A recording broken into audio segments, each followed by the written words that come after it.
Alors, je suis Anne Vernet, je suis médecin anesthésiste réanimateur depuis une bonne vingtaine d'années, 25 ans même.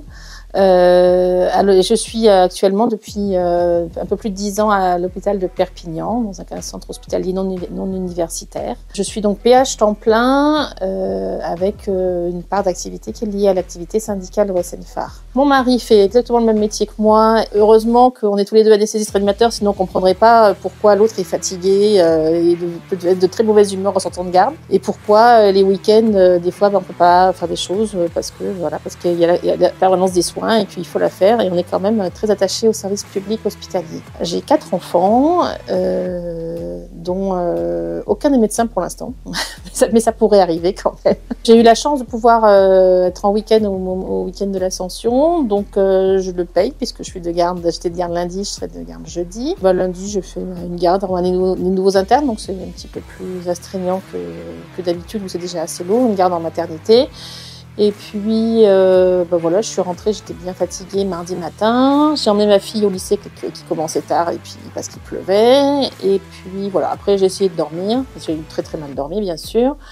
Ma fille est revenue sous la pluie en me disant je t'ai pas appelée parce que tu étais tellement fatiguée que j'ai pas osé t'appeler pour que tu viennes me chercher. Donc elle est revenue trempée. J'ai eu un petit peu mauvaise conscience, mais c'est comme ça la vie d'un médecin. Et puis voilà, après j'ai essayé d'ouvrir mon ordinateur, de rattraper les quelques... Là, je crois que c'était à peu près 100 mails d'activité syndicale dans les 5 derniers jours.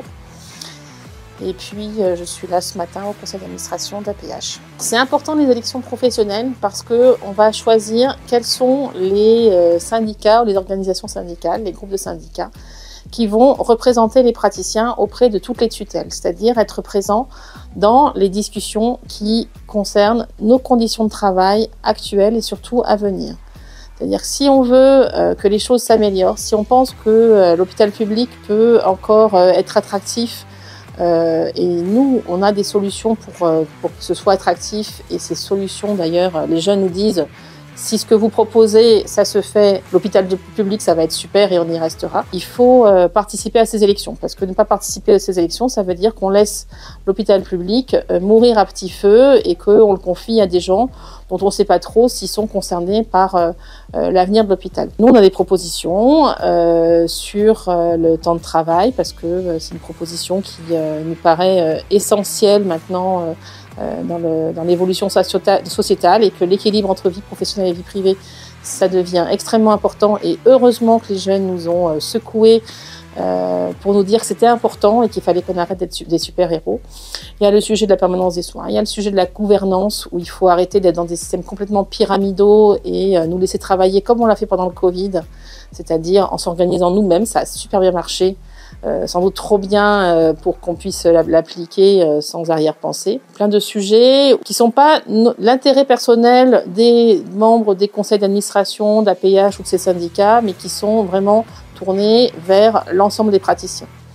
Nous, notre ambition, c'est pas de défendre telle catégorie de tranche d'âge ou de spécialité, mais d'avoir quelque chose qui serve à toutes les générations, dans toutes les spécialités. C'est la réflexion donc de tous les syndicats qui composent la liste ensemble avec APH, et que cette réflexion, des fois, on est bousculé par ce que dit le terrain, c'est-à-dire que on pense qu'on demande beaucoup, et puis on fait régulièrement des enquêtes, et on se rend compte que finalement, ce qu'on estimait être beaucoup demandé, ou peut-être un petit peu trop par rapport à ce que les praticiens voudraient, en fait, on est en dessous, ou on est pile à cet endroit-là.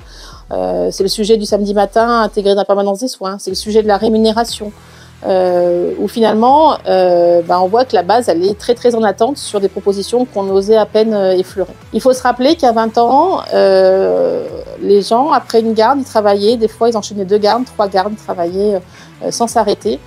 C'est grâce au SNFAR, dont j'ai l'honneur d'être la présidente, qu'on a obtenu le repos de sécurité. C'est pas vieux, c'est 2003. Et ça a été un gros combat. Donc des combats qui paraissent impossibles, quand on y croit et quand on est soutenu par l'ensemble des praticiens, ça peut marcher. Alors ça a l'air difficile, mais il faut qu'on soit soutenu. Si on ne soutient pas, si vous ne nous soutenez pas, on n'arrivera à rien. On a besoin de vous pour pouvoir vous rendre service.